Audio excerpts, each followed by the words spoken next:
Pure heart showing, I'm glowing. I radiate on the highest emotion, I'm chosen. Hey everyone, my name is Catherine A. Martinez, and welcome to another episode on the Fuel and Bloom podcast. Today I have Brendan Salcedo. Hey everybody. Yes, he is a former professional hip hop dancer and b-boy, and now he is the founder of his own social media marketing agency, About It Co. So yay! Thank you so much, Brendan, for coming on this podcast and being able to share your story. I know we just recently connected, like a couple months ago, I would say, and I've had the pleasure of like listening to some of your stories and trying to get a feel for it. And then you've had some really interesting events happen in your life, you know, from being in the entertainment industry to being in hospitality, and just like now founding like your own company, you know, social media marketing. So it's a whole different realms that you've been on. So it's definitely been a wild roller coaster of a bit. So definitely I would love like for you to just give your perspective on this whole roller coaster of a journey, like from where it started to now where you are traveling with us in Bali. So yeah, for sure. Well, first, thanks for having me. It's also been really great getting to know you, your circle of friends, your man. He's really awesome. DJ, shout out to your boy. Shout out to DJ. And but yeah, no, it's been really great swapping stories and seeing how we all kind of got here. Bali is one of those places where people get called to, and by some stroke of will, luck, and any whatever energy the universe has, it calls you, and some of us make it out here, and it's really hard to find people that don't have an amazing story. So yes, absolutely. Yeah, but I've been fortunate enough to share this time with people that have great stories as well as great personalities, have a fun time. So yes, glad to be here with you. Yes, of course. So tell me about your I guess your journey into the entertainment industry as a child. You're trying to be a professional dancer, right? Yeah. So tell me about that. Yeah. So growing up between LA and Orange County, like naturally Hollywood's like within that vicinity. So you run into people that are in the industry, or you obviously watch movies and things like that, and you're like, maybe like, at least for my parents, they're like, no, I think our kids can do that. Yeah, that was cool. So awesome. Yeah, and like my brother was always a really good singer naturally, and my parents caught on to that pretty early, and they're like, okay, cool, why don't we like try this thing? And then they're like, and I'm only 2 years younger than my brother, so I think it was about the time where I was like maybe 9, he was 11, and they're like, okay, we're gonna go see an agency, and we'll just like see like if this is something that they both can do, like if professionals think that they both can do it. And then we had that little adventure going out to like middle of Hollywood, went to an agency, talked to them about how the industry works, what they can do for us. Wow. And then they're just like, all right, cool. We went back home and they're like, is this something you guys want to do? And I mean, I was 9, so I was just like, sure. Yeah. Sure. Like, yeah, like, I just want to go play baseball. Like, yeah. So, fast forward, my brother pursued more singing. I was more so like always into music and dancing just naturally. So that kind of became like my niche. And we both were just like, all right, let's like test out like modeling, acting, this, that, whatever. Did all these jobs as a kid, and got to the point where we're actually booking enough jobs to be homeschooled. Wow. Yeah, because we were like on set or on auditions so often that we were always getting pulled out of school. And then it was just like, well, instead of getting behind, missing school, and like basically living double lives as little kids, like okay, let's just like have one singular thing, which that was probably, I think, I want to say maybe 6th grade for me. So within 2 years, within like 1 or 2 year span, we're able to be like, okay, cool, let's get homeschooled and like just focus 100% on this Hollywood thing. And then my brother pursued a lot more singing stuff, and then it still wasn't really clicking for me at first because I was still kind of like just so young and kind of like thrown into it, but just enjoying the whole dance part. By the time maybe I was like 13 or so, like I think the acting bug like really clicked with me, but always naturally being a good dancer. And then I think that was around when like You Got Served and like Step Oh, Up really started wow, coming yeah. out. So I was like, oh, I can act and dance. So like I started kind of like filling like little roles like that, and getting into like music video roles where like there's a little bit of acting involved, but also dancing. Yeah. There's also commercials where there's acting and dancing. So that kind of became like my little niche within that An industry. actor and a dancer. Mhm. Yeah. And then one day, I don't want to say this is like the beginning of the end, just for sound dramatic. But basically, what happened was I think I was maybe about to turn 15. My mom ended up getting pregnant, Mhm. and she had some complications before with another pregnancy. So she pretty much, her and my parent, or both my parents are like, oh, like we don't want to like put any like entertainment stuff like in the picture to potentially stress and like cause any further complications with this pregnancy. So they sat us down and they're like, okay, cool. So like my brother Evan, he like got his license at that point, and I wasn't able to drive. So I was like, so they're like, yeah, we're not gonna like take you to auditions and stuff anymore. So like, Evan, if you want to do this stuff too, like you can continue like on like, cause you can drive yourself to like fuel your own career. Mhm. Cool, do that. We're like, Brendan, we're like, yeah, sorry. Like this is kind of like, Mhm. if you can dance, like figure out a way to do it like on your own, cool. But you know, we're like, kind of have to like cut that cord right now. Yeah. For you. And your brother wouldn't help you out, like drive you to auditions or something like that? He was actually so busy at the point, like he really couldn't take care of anyone but himself. He Mhm. was actually working on a job. I forgot exactly what it's called, but he was like a regular role in pretty much like almost like this teenage supergroup that they were trying to push at that time. So they were always traveling, like going to like out of state. He was always going from like different studio to studio, specifically with that job. Like I think he was even under contract where he couldn't really do much outside of the Mhm. group. So yeah, he just like wasn't capable of helping me out with that. But I mean, I ended up going back to like a regular school, which was like complete culture shock for me. Oh Lord, I can Yeah. imagine, yeah. I was like skipping middle school, being like in homeschooling, being in the entertainment industry alone, where like you're half kid, half adult Yeah. in business, but also not. But your Mhm. priority is dance, so like the hierarchy of like school athletics like didn't even exist for me. Yeah. Then all of a sudden I'm being thrown in this pool of like thousands of kids where there's like jocks and stuff. I'm like, oh my god, what is this? Like Mhm. I'm only used to people playing jocks on TV. Yeah. Like so it was like it was a weird thing, but yeah, I got to go ahead and do that, and also the high school that I went to, there weren't many dancers and stuff. So by being able to go to high school dances, I was actually able to inspire a couple other kids to really get into hip hop and Oh, that's so really nice. get into that. Yeah, so that was super cool. But because the way the homeschool system works, I was actually naturally behind on credits because you need less credits to graduate through independent study. So I ended up going back to an independent study program.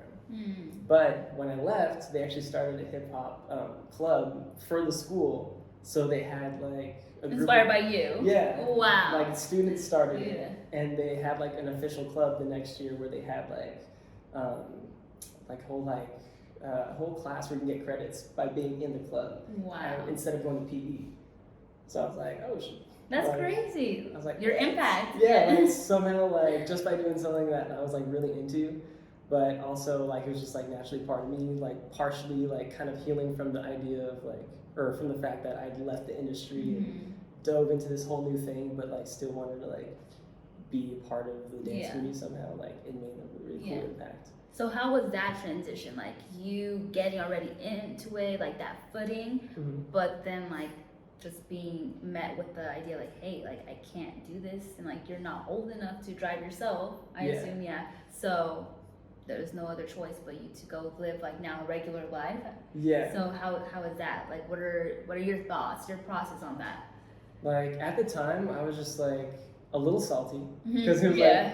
like I mean it was something I put a lot of work into, and also kind of like forced myself to come out of my box because naturally I'm pretty shy. So it was almost like yeah, just straight up like without being super cliche, like being a fish out of water. Because I was like yeah, like in a completely different environment, and like didn't want to be like super salty towards my parents or anything like that because I could totally understand like what their decision came from. But at the same time, I was just like, oh man, like what do I do from here? Like how do I continue doing like dance and stuff? Because at that point, it was pretty much part of my identity. Mm-hmm. And I didn't really have the maturity or like the information to really know how to move on or how to continue to incorporate in my life. Like the whole like influence and impact that I made, that was totally by accident. Mhm. Like it was just by being there. Being you. Yeah. So that's kind of like where I kind of like got, I guess a little bit. There was I don't want to say traumatized, but there was a little bit of a weird like standstill in life where I was like, I wasn't doing good in school when I went back because I was like, one, didn't want to be there. Two, didn't know how to follow like a structured curriculum because for the past 3 years, 2-3 years, I had been studying at my own pace Mm-hmm. and had like my own deadlines that I can be like, okay, cool. Like if I have like a job like 3 days in a row, or if I'm gonna study for this script for this audition or whatever the case is, like I'll do my homework on Friday and then like turn it in later or Right. whatever the case is. Versus like, oh no, every day you need this, and like regular school like was a totally different game. Like sitting there for 3 hours a night doing all these algebra, this and that, and like Yeah. show your work and all that stuff. I was Yeah. like, yeah, so it was just like it was a lot. But eventually I was able to find a dance group that was pretty close to where my school was, and it was solely focused on like hip hop and like just bringing that whole like culture and community into one thing. And it was a really cool situation because it was like one of the first I guess I don't want to say like street street hip hop groups, but Mhm. like those shows like America's Best Dance Group. Yeah. Mm-hmm. Like it was one of those teams that actually ended up being on America's Best Dance Group, and it had a lot of people in that community that were on those teams before the show even came up on. But this one specific team that I was on, they actually were able to find a way to open up their own studio and kind of like open it up for the whole community, Mm-hmm. to where it was like, okay, cool, you're not necessarily professional dancers, but everyone here is doing it for straight up like the culture, and opening that up to more people that can contribute and teach classes Yeah. and keep the whole thing going. So that was a really cool way for me to, even though I was now like in a normal life, Mm-hmm. I was still able to get like that feel of Yeah. being part of a dance community, Mhm. professional or not. Yeah.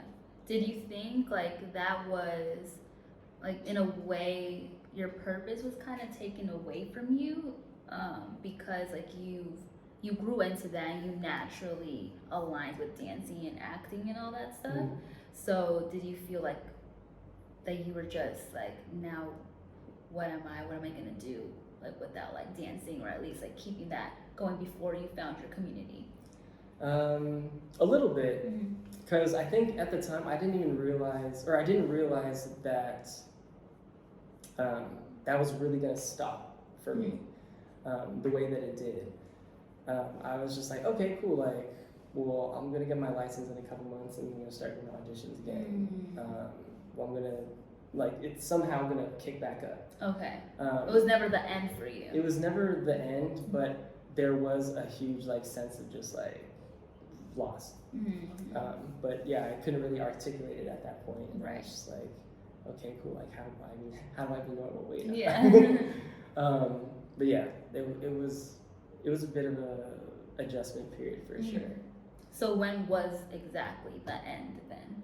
So after I got back into homeschooling, Mhm. and I remained on this team that I found, and the whole dance community like really started to like come up because we're a team based out of Cal State Fullerton, and I was on like their junior team. So Mhm. basically they had like all the like college students, and then us like being mentored by them, that were in like the high school age. And then I kind of use that as just like my platform to like, okay, cool, I'm gonna sit here and train and like go on auditions and stuff, like when I can start driving. And then I was able to make it out to a few, but not really manage like money and time well enough, because like also around that time, I think it was like 2006, 2007, like gas was like stupid crazy. Mm-hmm. So like paying for like $4 or $5 a gallon gas when like whatever job you had was giving you what $9-10 an hour Mm-hmm. minus taxes, and you're like, oh shit. So it was a little hard to manage that, but I kind of took a back seat on the professional side of it, went more towards the competitive side because it was a lot more attainable, and I can also just solely focus on training and getting better. From that 16, 17, 18 era, I just started teaching a lot. So I was like, okay, cool, like this is a great way for me to be professional in it, but not necessarily like in the limelight. Yeah. And then 18 started to like compete in a whole like different like adult category, which that was like super intense. So like that's when America's Best Dance Crew and all that stuff started coming out. So like I was constantly training with the people that were on that show. So like the Jabberwockies before they were the Jabberwockies, and like Kinjas and all those things before those groups were even formed, when they were on like different teams or still in college. That's when I was like, okay, cool, like we're gonna like b-boy together. Okay, we're gonna do this. Okay, cool, we're gonna do like a show in LA together, whatever the case is. So that was like a really great experience. Were you ever on those big shows? I personally never was. No, because I think at that point that's like throughout high school and also like just turning 18 was when all like my friends and stuff were on those shows, and they were already like their mid to late 20s, like fully seasoned, like in their prime kind of thing. Like obviously, they did what they did. They made shockwaves throughout the world for the dance community, and now they're in Vegas doing like awesome stuff. Yes. But yeah, so I was still looking up to those people when they were on the show at that time.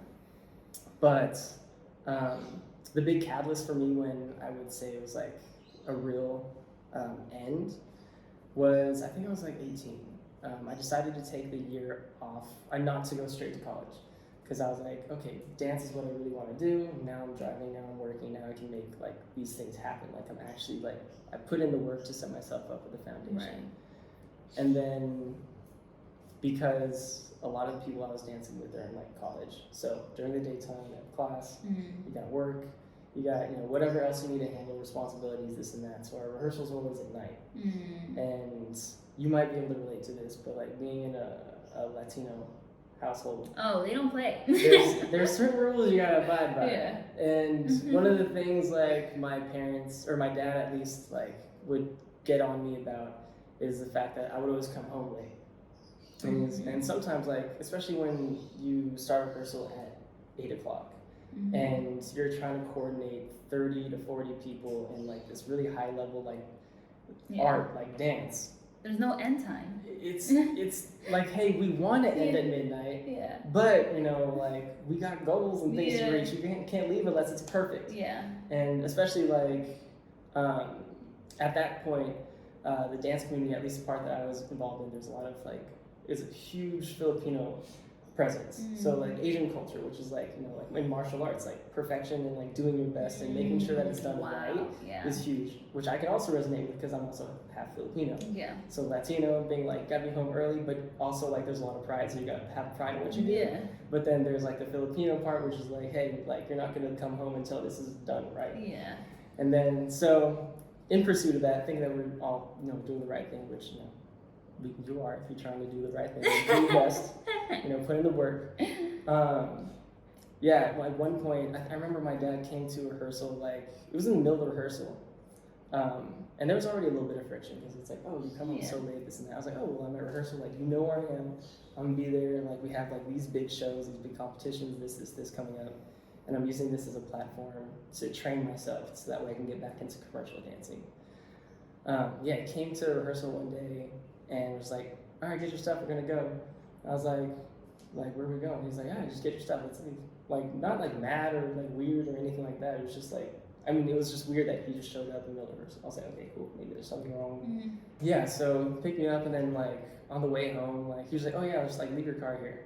I was like, oh, that's weird. So like, leave your car where? At the studio. At the studio, okay. Yeah, at the studio. So I was like, oh, this is weird. And then basically like on the way home, like kind of was just like, oh yeah, like pick you up because like you're always coming home late, like you don't listen, like for us to come home early, whatever. Like I don't want you to be out late doing this that because like I pull up to the studio and there's people smoking cigarettes, da da da da. Like basically just saying like, oh, if you're out late, you're probably doing something wrong. But I was like, I'm exactly where I told you I'd be, doing exactly what it is. And instead of kind of like listening and trying to hear me out, he was like, all right, well, like if you continue doing that, like you can find another place to live, or you can go to school and you can like stay living at home. So he gave you a big ultimatum. Yeah, and I was like, I'm not making nearly enough money to like pay rent. Yeah, And nor do I want yourself. to. Yeah. Yeah, I don't want to live out of my car. I don't want to like live on someone's couch. Yeah. So that was like the moment where I was like, what age were you? I was 18. Okay.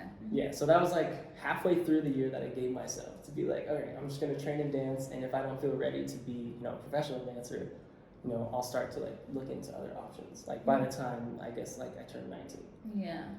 But yeah, so I chose like, okay, cool, I'm gonna stop. I'm gonna go to school, and like that was another like Thing. another one of those moments where I was like, oh shit, like the one thing that you've been working on since you were like 9, 10 years old is kind of like pulled under the rug from you, and then you're forced to be normal again, or quote unquote, Yeah. Yeah, like no one's really normal. But yeah, so pretty much, went to school, just got into like general education stuff because I was like, I don't even know what I'm gonna do. Like, Yeah. You just were doing what you thought you were supposed to do. Yeah. Yeah. And then like of course like those things like built up resentment, like no matter like Of course. yeah.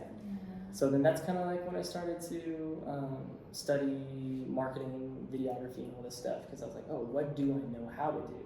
Like I know like the entertainment industry. I know what commercials look like. I know what like good visuals look like. I know how to orchestrate teams and be part of teams. All these things. So like marketing was something that I kind of landed on because I was like, it's like everyone's like get a business degree. Yeah. But my I always like am a little bit against the grain. I always like to question a couple things. But I'm like, everybody has a business degree. How am I supposed to get a job with like the same degree everybody else has? Yeah. So I'm like, I'm gonna be slightly different. Yeah. And also, marketing just seemed way more fun. So I was like, all right, it's business, but I'm gonna do like all my focus in marketing, copywriting. So, Yeah. So that's how I started, or that's how I like started the ending slope of my career Wow. as a dancer. Okay, so all those transitions and like I feel like it was just a lot of unwanted choices that you had to make and ultimatums and all that stuff, and obviously like work or school aside, I'm sure that like really restricted the relationships that you had with your family. Yeah. I would say. Yeah. Right? Like that really like took a toll on you. Yeah, for sure. Yeah, because like throughout those transitions, like by the nature of like how they came up, like being like from your parents, like you doing the things to try to instill that trust, but that not even matter, kind of made it feel like, okay, cool, like I'm going through this transition, but I also don't have anybody to talk to about it, like to guide through it.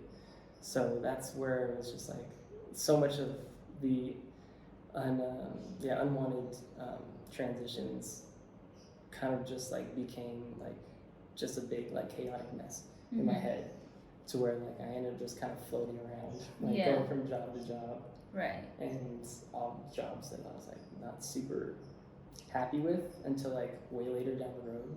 Like I ended up working for Disney out of high school.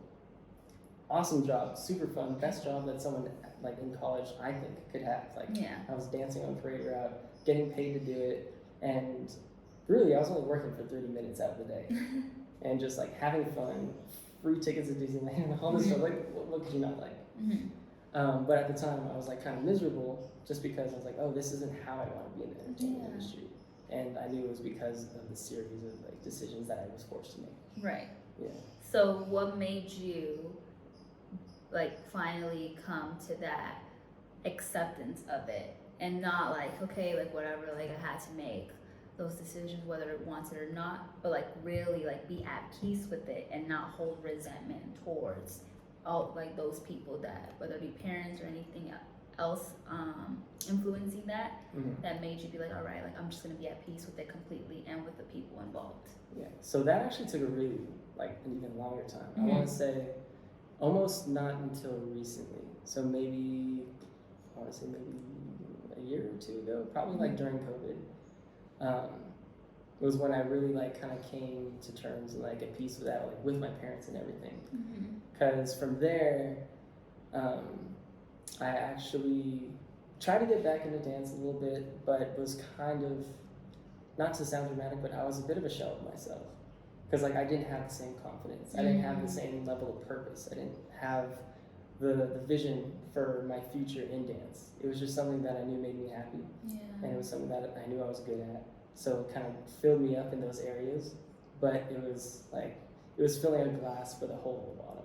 It was never really going to stay full by doing that thing. So that's when I actually made the conscious decision to leave Disney and get into bartending actually.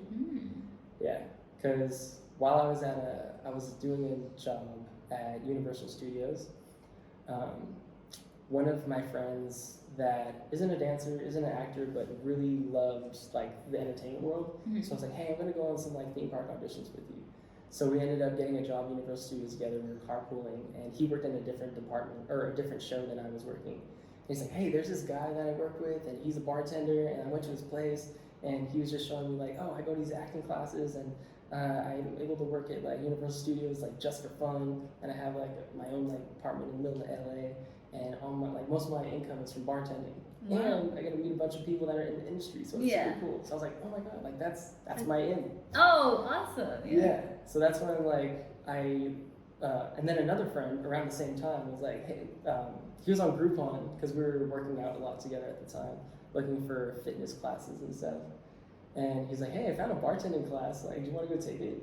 I was like, how much is it? He's like, oh, it's just like $15. It's like you get a certified thing. I was like, oh, sure. Wow. Yeah. So then like that all just kind of came together at once, and then I was like, all right, cool. I'm just gonna be a bartender.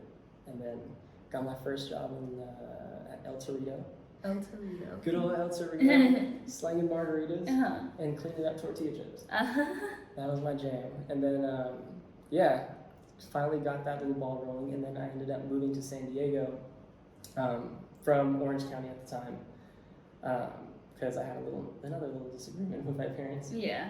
But I was like, okay, cool. I just need to I got to the point where I was like, all right, I need to stop like letting myself get caught up in these little disagreements. Obviously, like, I'm old enough to make a decision for myself to leave.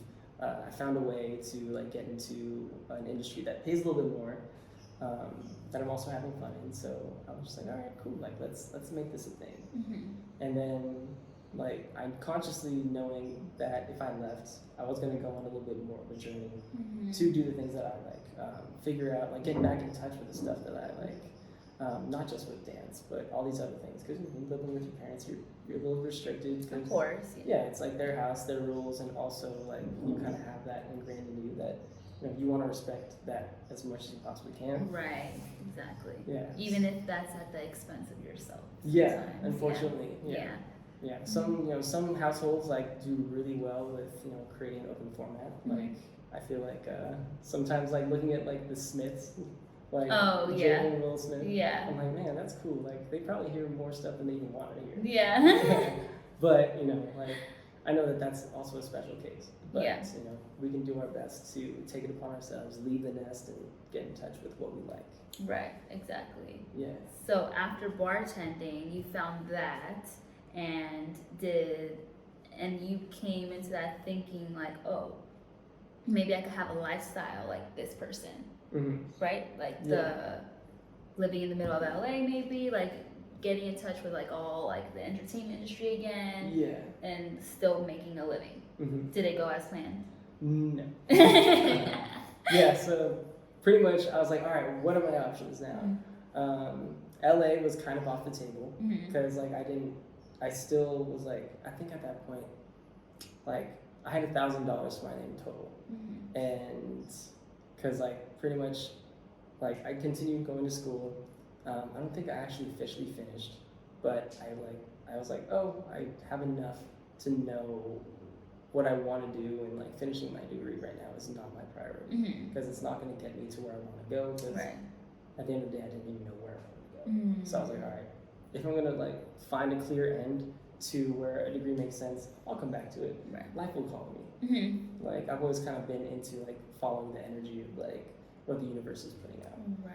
So I was like, all right, cool. It's good to let it go, but for now, like this is what I'm gonna do. But yeah, San Diego was basically what was calling me at that time. I was dating a really awesome chick that had a place in San Diego. She was going to school there, and she's like, "Oh yeah, like you can stay like over here, get your get some footing under you, get a job, whatever. If you want to move in together, like permanently, cool. If you want to get your own place, cool, whatever." So like I was lucky enough to have someone like her to be like, give me that support. Right. And then I ended up starting my life in San Diego, bartending and stuff. There are some really great dancers in San Diego. Like, I'm not sure if you've heard of Keone and Mari. I don't think I have. Yeah. Sounds familiar though. Yeah, they've done stupid, amazing things. Like, they just did a Disney Pixar project where they were the choreographers for it. Like, they've worked with everyone. So they just started a dance academy there, like within 6 months of me like moving there. Nice. So I was like, okay, cool. I'm gonna like dance with them. I've never danced with them before, and they're like the upper echelon of like teachers at that. Well, even still. Yeah. But yeah, like that's how long they've been awesome at it. So like in a way, like kind of came together, and I ended up getting approved or getting accepted into their dance academy. Created a relationship with them, danced with them, and then also kind of came to the realization like, okay, cool, like I'm checking these boxes off, but I don't think this is my future anymore. Like I can still do it without being professional. I can still do it without having like this life that I had before. So that's kind of like around the time where I was like, I don't know, just naturally found peace in that. But then I also started seeing more of a career for bartending. I was like, oh, it's not just slinging drinks. Like, I found the artistic side of it. I found the entertainment factor in it. I found like all the different things that make me tick, like working in teams, like creating systems, and also seeing almost like when the bar opens, it's like opening the curtains for a show. And everyone comes in and like everybody's on, the lights are on, the music's on perfect. The guests are rolling in, and you're just like creating the experience for them. Right. So it was like finding a whole another way of like, I guess like theater. Yeah. But it was what you would call a Friday night. And I was like, okay, cool. Like this is filling my soul. Like those things that I liked, but it wasn't acting. It was just real life. Yeah. Like creating at the end of the day, like entertainment is something that like I think it's a medium that I use to create experiences for people. Creating experiences. Yeah. Wow. And creating experiences. Yeah, that's like the thing that I'm like I've found that like I'm attached to. Like I'm for everywhere. So you say that's like part of your purpose, like just creating experiences for people in whatever platform that you use for yourself. Yeah, 100%. Okay. Yeah. Cool. And obviously you're not a bartender anymore. No. So how did you get from entertainment to bartending to now like you have your social media agency? So yeah, I know like throughout all that journey it's like kind of like finding yourself. It's like trying to see like, wait, who am I? Because you were kind of conditioned to be a showbiz kid, being in auditions all the time, homeschool, so many different unwanted transitions, and so then you're left with, okay, well, what do I have to do now? What makes me like full and like take everywhere? Yeah. So through, I think it was like 7-8 years of bartending. We're moving up through the ranks, like from a busser to like a prep, basically like almost like a prep cook, but specifically for like cocktails. So like I would sit there like for 2-3 hours a day, just like cutting fresh fruit, like juicing like raw like ginger, and just like taking some ginger shots for myself to stay healthy, but then like creating everything house made.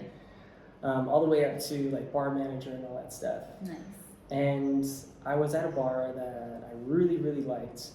And it was like a high volume cocktail bar where we had like bands every weekend and stuff like that. And I remember just like, for me, I was always like really into career advancement and just like taking on more responsibilities. Not necessarily for the fact of like, oh, I want to be on top, but more so just because like my sheer curiosity is like, oh, I want to learn everything. I want to learn everything, how this works, and like how do the brand deals work in this? Like, how does everything connect like on the business side to like the back end of the business to like what do you see in the front of the stage. Right. So I remember getting to the point where I was like, what else can I do? Like I'm already like a manager at like this tier of a bar. Like how do I get to that next level? And then I remember my roommate at the time, he was a DJ. So we would always go to like shows and things like that, and we always like loved music, and I was like one of the only people in the bar industry that really like danced and stuff. So it's kind of cool, like low-key kind of being like that unicorn. Like, oh yeah, like you're a professional dancer, but so when we go to the clubs, like you're the only one that can actually dance. And then like we're all just like talking about liquor. Yeah. Because he was like super into that from a DJ standpoint and putting together events, and I was always like, oh man, like the experience. I was like, man, you know what's really crazy? Like there's no real good like parties or events like the ones that I used to go to back in LA, like with all my dance friends, and like where there's like dance battles and this and that. I'm sure there were at the time in San Diego, but they just weren't on like a big platform. Yeah, like popular. Yeah. So my buddy's like, why don't you just make one? I was like, oh yeah, I can do that, huh? I was like, oh yeah, I can manage a place. So, oh, okay. Yeah, so then me and him like kind of put like an event outline together, and we created this like hip hop and like art show event where like we got a liquor sponsor, we had a lineup of DJs, my roommate being one of them, and then all these really dope like underground artists from around San Diego like created art installations everywhere, like sold their merch, and it was a hit. I was like, oh, this is exactly what I remember, like, you know, like having fun with my friends like back home. This is exactly the type of things that we would do, or at least go to.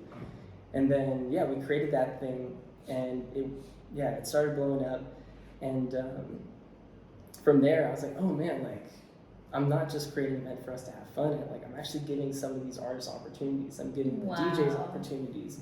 I'm also connecting these brand ambassadors for liquor brands to this underground hip hop culture that otherwise they wouldn't have like seen. And now now it's starting to show up in some of their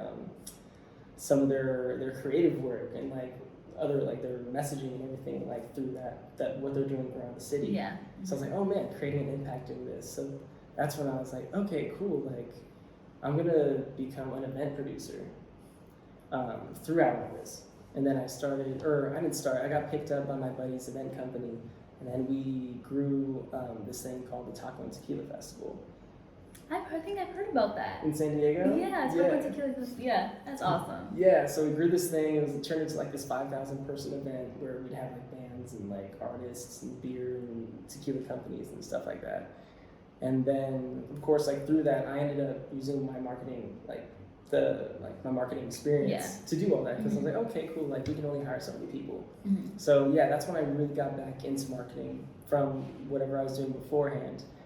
And while I was doing this, I want to say like in that last like year, a lot of like really interesting things started happening in the bar industry, or at least started to like rise up and come to my attention.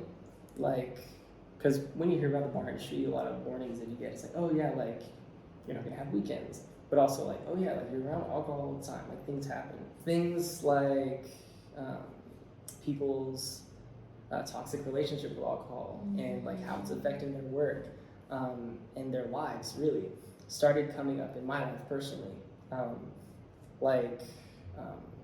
One big issue is mental health, especially in the bar industry.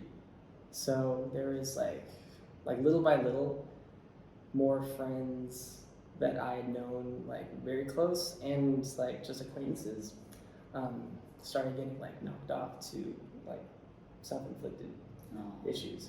So like that was the thing that started to like at first it's like, oh shit, like people told me that this would happen, and then it was happening more and more, and then I was even dating somebody that like, you know, had like a bit of an onset issue, and I was like there to see somebody going through these things, lying to themselves firsthand, like lying to themselves, you know, whatever have you, like denial, all this stuff, and like that all was just like that's like really weighing heavy on me, because I was like, oh man, I'm contributing to these issues in not just my friends' lives, but other people's lives too. Like the regulars that come in every Friday night, they're bringing potentially could be bringing these issues home with them.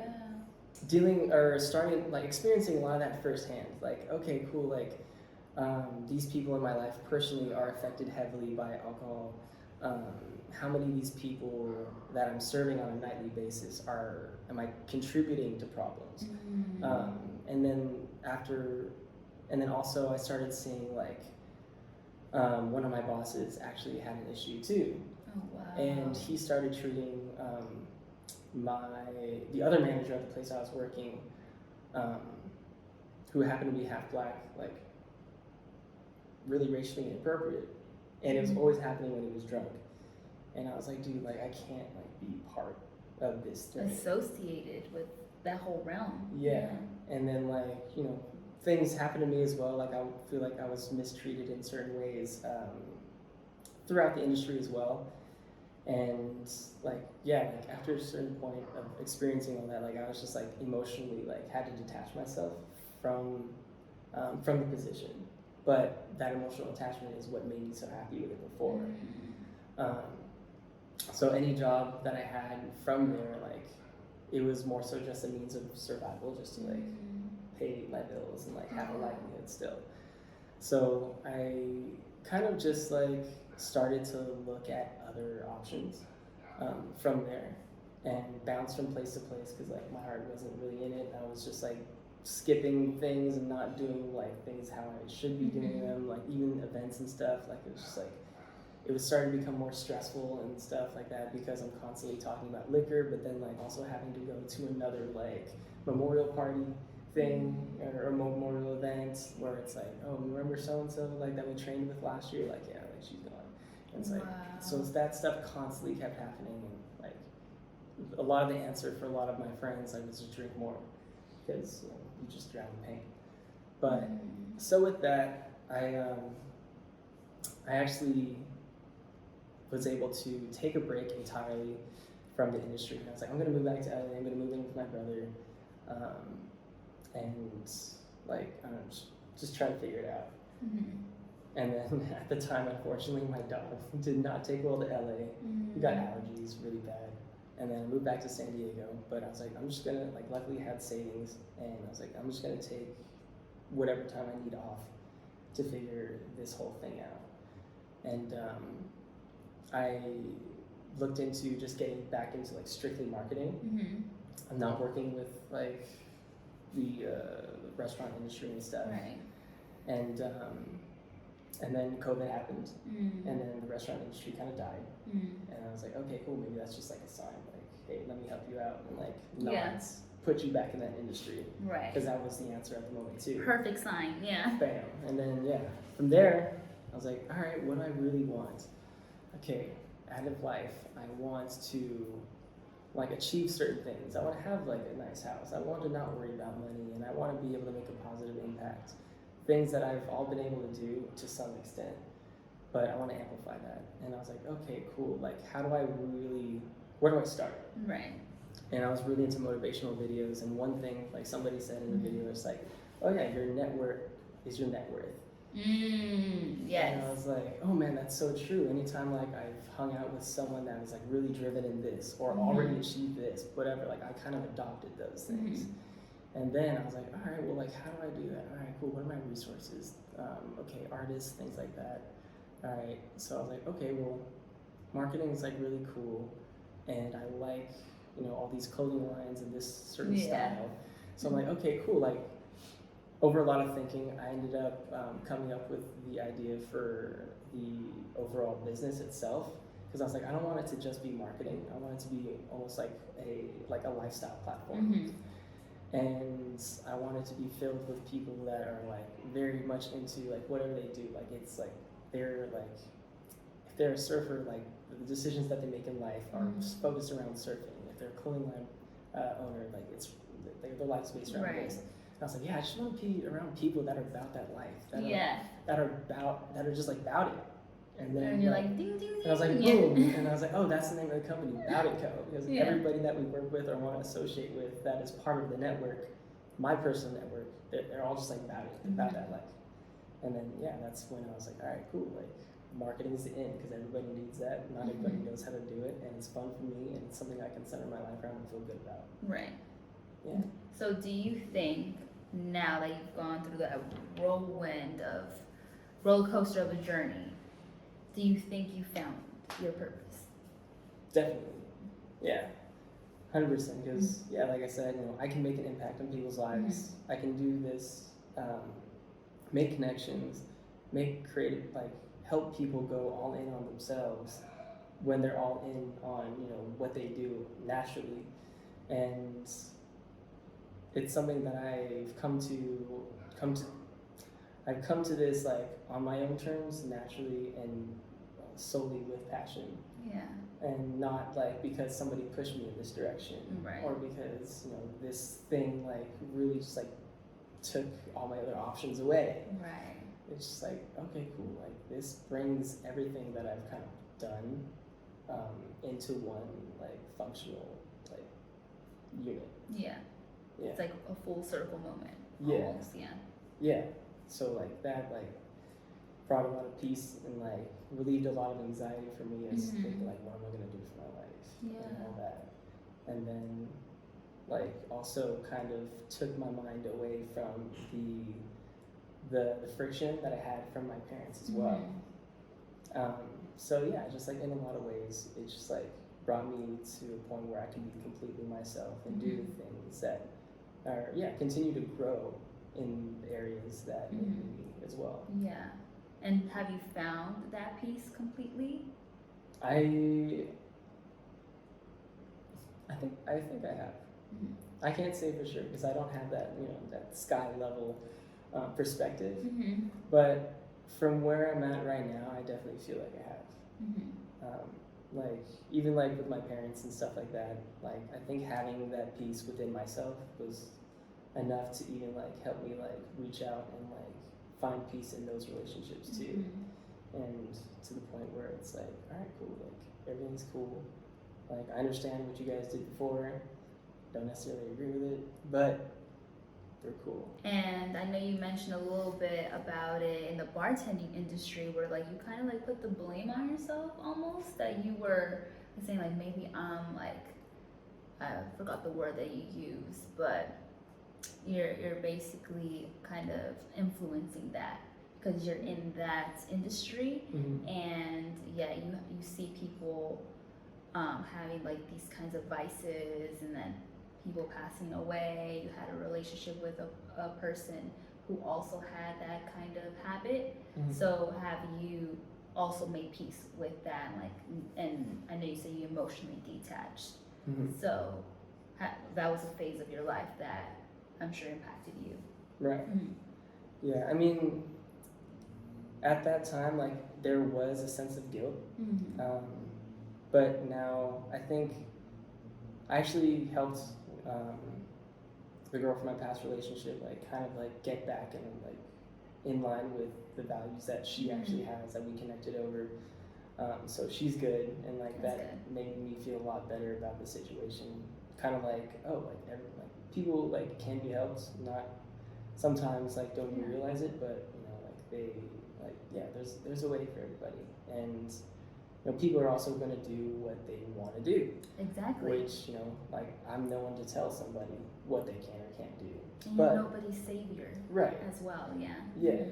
But what I can do is give my piece and try to help people just be a little bit more responsible about it. Also like kind of like live by example. Like every now and then I like a drink too.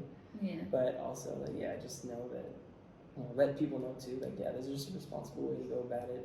And if you are going through some things, friends are there for you. At least they should be. So like I can at least be a friend. Yeah. To whenever I see signs of something going on. Right. So it's like at this point finding peace with that was just knowing that like I'm doing my due diligence. Yes. And hopefully impacting other people to do theirs as well. So that's kind of like where I found peace in that whole string. Yeah. Okay, so you found the peace, you found the purpose, and now you're living out that purpose, trying to build your business. Right. So, what are your next steps? What are you creating now that you're like, okay, cool, like I found it, like this, like I feel good about this, like I'm able to like put it all the things that I've done in my life together, and bam. So, what are your next steps for your business and your calling? Cool. So I would say like my number one goal right now is like if I was gonna put an overarching goal would be to scale my business to the point where I can put my sister through college. I think that's like my main goal. She's a junior in high school right now. Yeah, so she's like just halfway through the school year for her junior year, so I got a little bit over a year and a half.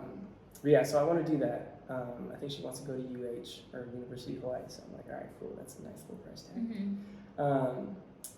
But from there, the next steps, it's like, okay, cool, like how do I continue to create a platform for not only mission-driven brands and us for us to help them, but also to build that network of people that are about it, and not only limiting that to who we work with on a client level, but also who comes into the company as well. And right now, like I'm focused on building the whole business structure to where I can outsource everything because I've been doing everything like a one-man show. So that's the step that we're doing now: just build everything out and make sure every position is not only written out but also vetted intentionally to find those people and know that there is that overarching mission to help people like go all in on themselves, go all in on their business, and go all in on their interests. Yes. So starting with these job positions, like finding people that like if their interest is social media ads specifically, not organic marketing, not content creation, like I just want to run ads like the best that I could possibly run. I'm like, okay, cool, I want you. Yeah, like we're gonna make this thing happen. Making your dream team. Yeah, it's my dream team that are like, you got like this one goal, this one dream, cool man, like I can rock with that. It doesn't matter where you are at the moment, like as long as that's like the focus. Right. Yeah. Wow, that's amazing. And then in that you're traveling, like you're just like stepping into your full purpose and trying your best to be of service still. Right. So where is that like in the mix? Traveling, you've stepped your toes in digital nomadism, you've been to Thailand, now you're in Bali. So where is that? Like where do you see yourself in like the next couple years? In the next couple years, I haven't made a definite plan with that because like I think I started traveling maybe 4 or 5 months ago. Over like a little bit before the summer, I ended up ending that relationship that we previously talked about, and because we're working like in this like digital world, I kind of had a realization that I was like, oh, like there's nothing specifically holding me to this location anymore. So I was like, okay, cool, like let's go out in the world, see what happens. And I've been really enjoying my time here and learned a lot, met a lot of really great people in Thailand, Bali as well, like you included. Thank you. And getting this like outside perspective and like now seeing exactly where I want my business to go and like what steps I need to take to get there. I'm like, all right, cool, like let's take advantage of like building this stuff out. I think visa might be ending soon, so I think it might be going home soon, collect my things, but there's no definite plan at the moment. Like I could go get my dog and like come back, or I can like start setting up base there. And what I would ideally like to do is have at least one international trip, or maybe 1 or 2 international trips a year, like for at least a month. Yeah. Like I don't think like the whole like 10-day, 2-week vacation is my jam anymore. You can't do it. Can't do it no more. You've been here for 2 months. Yeah. Got the good, like the taste of the good life. Yeah. So like vacations have to be at least a month long now in an international place. Yeah. Wow, that's amazing. So, given that you've been in so many different industries, I mean, the whole entertainment industry is like there's so many layers to it. Then like hospitality and bartending, and then now marketing, and in that I'm sure you've had like different in between jobs that Yeah. you mentioned. So what would you like tell someone that's that grew up in the showbiz and now like is trying to find their footing again, or they're just realizing, I don't know what exactly I'm into, I don't know exactly who I am. Like, how would you guide them if they asked you for your advice? One first thing I would say, patience. Mm-hmm. Have as much patience as you can, and when you think you're running out of patience, find a way to find more, because you're gonna need that for yourself. Coming to terms, so being really honest with yourself, like that's one thing that's really helped me get through a lot of stuff. Like in anything good, bad, or otherwise that's happened in your life, we do have a certain level of responsibility for it. Mm-hmm. Maybe I could have said something better to somebody where they could have reacted better to me, or vice versa. Yeah. So being completely honest with yourself, taking accountability, and coming to terms with situations, because that's really going to help you figure out how to better find out situations in the future. And also just really get to know yourself a lot better. Yes.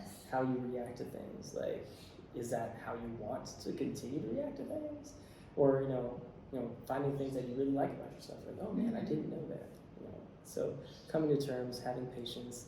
And number 3 is just go all in. Mm-hmm. Like, whatever it is, if it's going all in on figuring out who you are, or that yoga class that you want to take, or, just like getting healthy. Right. Like, just go all into it, because, the only person you're cheating by not going all in is yourself. Right. Yeah.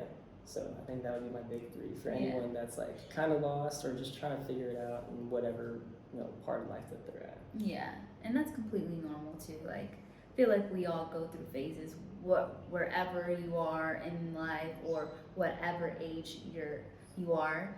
I feel like that's just normal to find, like, to be in the ups and downs of life, figuring out, okay, what is that I want to do? Wait, I'm transitioning, going through like these different things. Life happens. Yeah. And your experiences shape the kind of person you are. Right. I'm sure you weren't even thinking about bartending, but then somebody was like, ooh, like I have this, I do this, and and it kind of seemed like it enticed you. So you went all into it. Yeah. It's like dove head first, didn't look back. Yeah. Threw away the rearview mirror. I said, I'm not going that way. Yeah. Yeah. Wow, that's amazing. Well, thank you so much, Brendan, Thank you for having me. for being on this podcast. You're such a multifaceted person.